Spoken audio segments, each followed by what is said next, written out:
Okay, back again. That little video apparently didn't do it for me. There's still something wanting to be said. And I just had an interesting thought. Um, we work to disidentify. I use that word a lot in my journals. Disidentify, don't identify, you're not this, you're not that. On the one hand, you're nothing. You're no thing that can be pointed to, and that's legitimate. On the other hand, you're everything, because everything is one. Now that's a way to get there with the mind, but you really are everything. And the trick, though, is belief. What do we believe? That's what rules. And I guess that's one of the ways and one of the reasons that it's good to work with the mind, because mind is what conjures up our beliefs, you know. And so things that help convince the mind, like non-locality, like quantum entanglement. If things are quantum entangled, that means that you're everywhere present. You're quite literally omnipresent. Another way of looking at that is that whatever's out there, you're that. It's the same thing with the these eyes God. I mean, these are all different ways of kind of like getting to the same place. Don't get lost in the words. All right, so there's all this disidentifying. Don't identify with anything. And that's good. I mean, on the one hand, that's really good, because when you disidentify with everything physical, with the body, with the mind, with anything you see, um, anything physical at all, when you do that, you open the door, the entryway into the cosmos, into the all, and you have complete freedom to go where you will, and you don't have to worry about spaceships and speed of light and travel like that, because you're there faster than light. You know, you think of some place and you're there, and you know, you're already there. Whatever. Don't let the mind play too much with this. Keep it in check. I think that's the big secret, is to keep the whole being in check.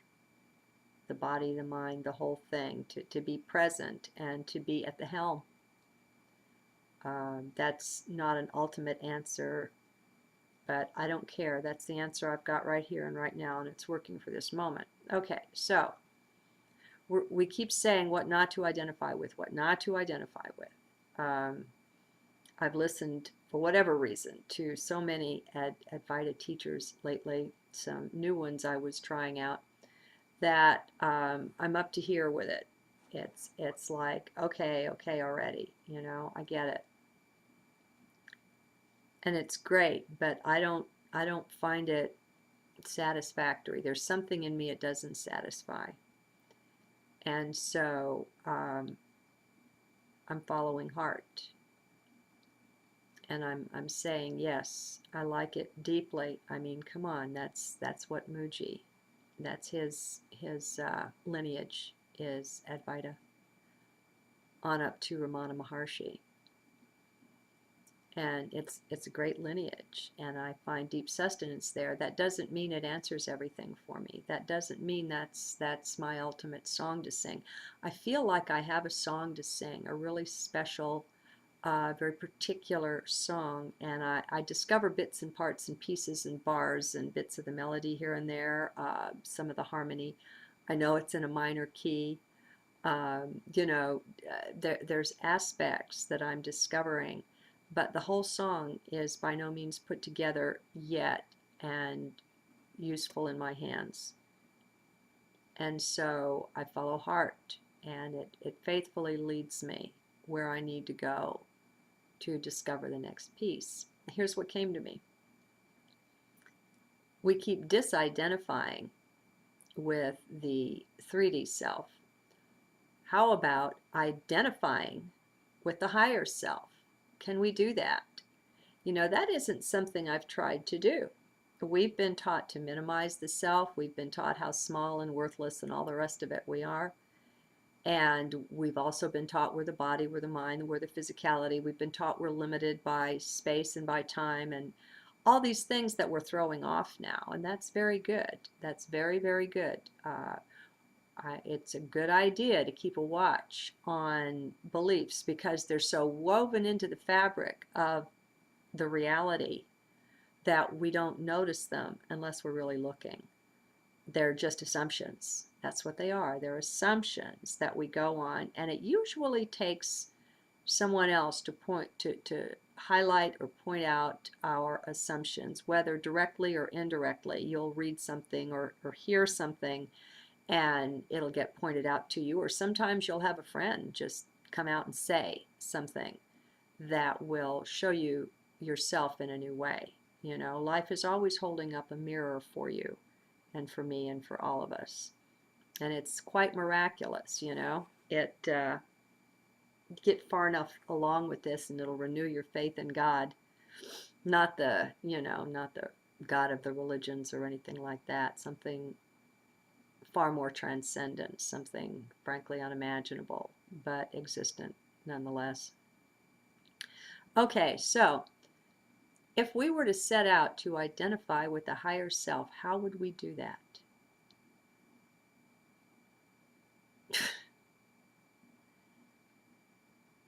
Yeah, what comes to me is being heart.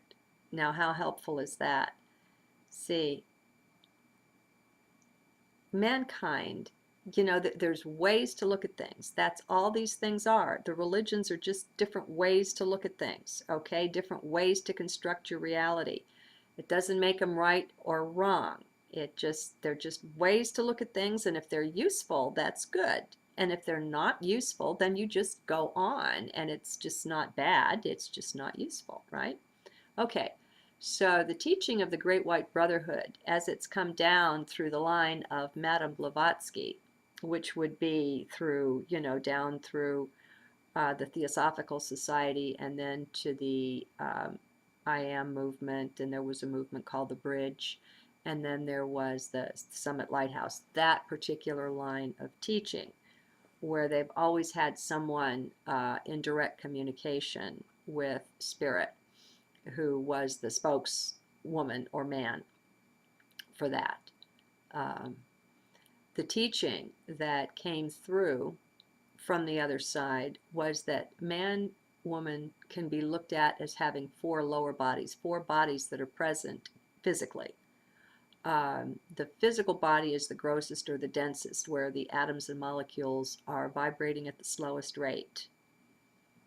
And then but as we go up from that, next is the emotional body, and the frequency keeps getting higher. Next is the mental body, and finally the etheric body, which a lot of people want to say it's not physical, but according to the ascended masters it is. It's just that it's at such a high frequency, and you know, our senses are not the best thing to judge what's reality by. What is it? They perceive 4% of known measurable reality out of all the frequencies and so on, the ranges of that which is. Our five senses are pathetic, okay? They're wonderful. They're grand, they're enjoyable, they're great for exploration. Just don't base your concept of reality on what they tell you, because they're not reliable that way. All right. I mean, quantum physics, right? That's reality too. It's measurable, it's testable, it's repeatable, it's, you know, perceptible that way, but we don't directly see or experience it. Okay, so if we have four lower bodies, what we're looking at here is the range of physicality is more than what we think it is. Are we used to thinking of the air as a physical substance? Maybe not, but it is. Water, of course, is physical. What about fire? You know, these are physical. But you know, the air, it's kind of invisible, isn't it? The atmosphere, and yet it's physical. And so these bodies are invisible until our senses fine-tune, maybe until our DNA puts itself together sufficiently, or maybe until somebody turns a switch and all of a sudden we're clairvoyant and clairaudient and all that kind of thing. I don't know. But we all know that there are certain people that see these things, and we're getting cameras more and more too that will pick up um, different frequencies and give us images of things that the eye doesn't see. Okay, so all of this just to say, okay, that's 3D. That's physical. Now, we're not even used to identifying with all of that. And here I'm saying, let's step it up. Instead of that, let's identify with higher self. How do we do that? You know, I'm still not coming up with anything better than identify with heart. I'm not used to thinking of it, though, in terms of identifying with it. I guess I'm used to thinking of it in terms of being a place I go. I mean, you talk about linear, or a portal.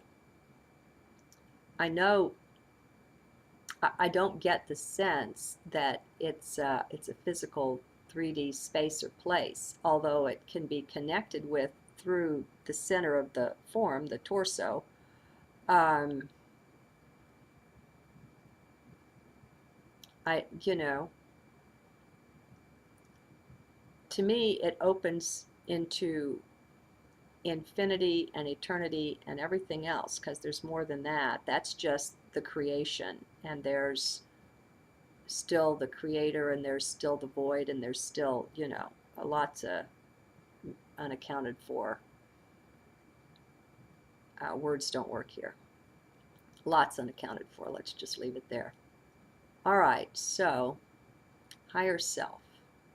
Higher self. So I see a light being, but what is that? I mean, is that just me etherically? I don't know. I'm going to have to work on this one. When we go wrong in life, it's because we got our identity wrong. And you get upset or offended with something somebody said. Well, they didn't challenge you. They might have challenged, you know, the body or the mind, or some aspect. They might have challenged an idea that you have or a way of looking at things, but they didn't challenge you. And that upset isn't you either. We underestimate